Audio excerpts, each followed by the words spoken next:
Wabarakatuh. Bapak Ibu calon jamaah haji rahimani wa rahimakumullah. Kita akan membahas tentang makam Ibrahim dan ada beberapa salah persepsi ketika berbicara tentang makam Ibrahim. Ada yang mengatakan itu makamnya Nabi Ibrahim. Padahal itu sebenarnya salah Bapak Ibu sekalian. Jadi makam Ibrahim itu adalah batu yang digunakan untuk tempat pijakan Nabi Ibrahim ketika dulu membangun Ka'bah bersama Nabi Ismail alaihissalam. Jadi saat dinding Ka'bah itu menjadi semakin tinggi, maka Nabi Ibrahim berdiri di atas satu batu untuk mengangkat dan menyusun batu-batu. Nah, batu itu bergerak mengikuti ketinggian dinding dengan izin Allah Subhanahu wa Ta'ala. Jadi batu itu bergerak mengikuti ketinggian dinding, dan disitulah ada jejak kaki Nabi Ibrahim alaihissalam. Jadi sehingga kalau kita lihat sekarang makam Ibrahim bentuknya ya seperti ada jejak dua kaki. Nah, itulah makam Ibrahim. Jadi sekali lagi, makam Ibrahim itu bukan makam, tapi makam Ibrahim itu adalah batu yang digunakan untuk berpijak Nabi Ibrahim ketika membangun Ka'bah bersama Nabi Ismail alaihissalam. Nah, setelah selesai, batu itu tetap berada di sekitar Ka'bah. Dan orang-orang mengenal sebagai makam Ibrahim. Orang-orang mengenal sebagai makam Ibrahim. Nah, dulu ada perpindahan posisi makam Ibrahim. Karena dulu makam Ibrahim itu lebih dekat ke Ka'bah. Sebagaimana diriwayatkan, Umar bin Khattab radhiyallahu anhu mengusulkan agar makam Ibrahim itu dipindahkan sedikit menjauh dari dinding Ka'bah.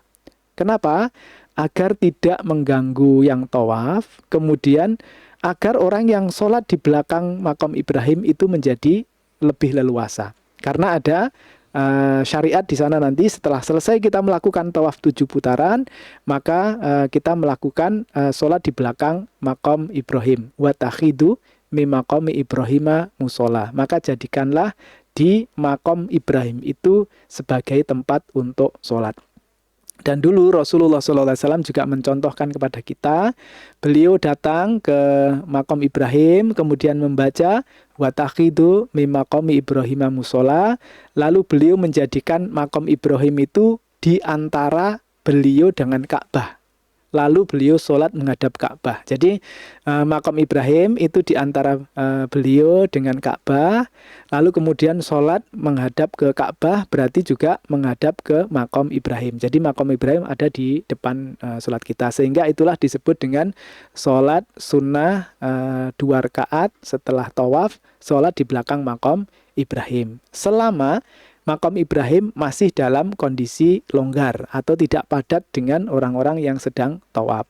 Adapun ketika makam Ibrahim dan pelataran tawaf sangat padat dalam kondisi haji atau umroh Ramadan dan lain-lain, maka sholat di belakang makam Ibrahim ini boleh dilakukan jauh ke belakang atau boleh dilakukan di tempat manapun di seluruh Masjidil Haram. Nah, bagaimana caranya melakukan sholat 2 rakaat di belakang makam Ibrahim ini? Maka lakukanlah sholat 2 rakaat. Rakaat pertama membaca surat Al-Fatihah dan surat Qul ya ayyuhal kafirun. Kemudian rakaat kedua membaca surat Al-Fatihah dan surat Qul huwallahu ahad. Itulah yang disunahkan oleh Rasulullah Shallallahu Alaihi Wasallam. Mudah-mudahan bermanfaat.